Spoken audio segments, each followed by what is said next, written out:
Jared Dillinger. They're very worried of the ball getting to Ranibel de Campo, who already made a three-point shot, or Jimmy Lapat. So they're switching with that. Gabon at the tie. That's the only... Oh! He Not fell banda. off the glass! Yan ang sinasabi ko, delikado talaga oras.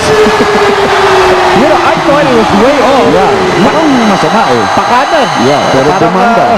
wow! Pero there's still time. There's still... B. McDerbies. Here we go. 1.4 See, seconds. look at that they see. Look out! Look out! Look out! And we're going into overtime.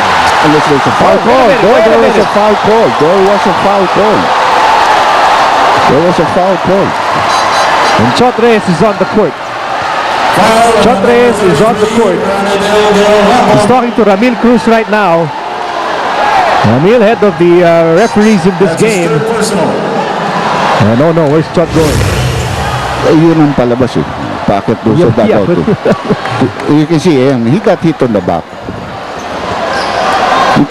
May oras pa eh. 0.8 pa yan. Pero both clubs have no more timeouts, no? So pag pumasok ang unang free throw niya, finish na yan. Because you know, they don't even have to shoot the second one anymore. They just have to hit the ring. That's it. Well, Art Herrera is alley-oop play. Huh? You know, he screened and then he stepped in. If he makes one, game is over. Because wala nang timeout na. But he misses, so the game is not over.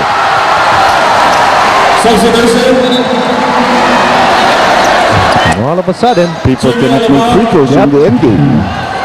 Cliff Brown missed the free throw earlier. That could have already put the game away. No? But that 0.8 of a second is a big thing because if he misses, there is a chance for a tap in. tip-in, Yeah, for a tip-in. Yeah. Canaletas, a 65% free throw shooter. He missed the first. Tsaka malayo yung una. But he's a pretty good free throw shooter in the past. But that was not even close. And pressure now playing a part at this juncture. Tied ball game, 87 all.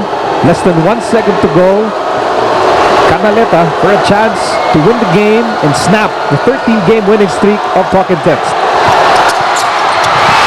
Now they have that you have to throw up right away. And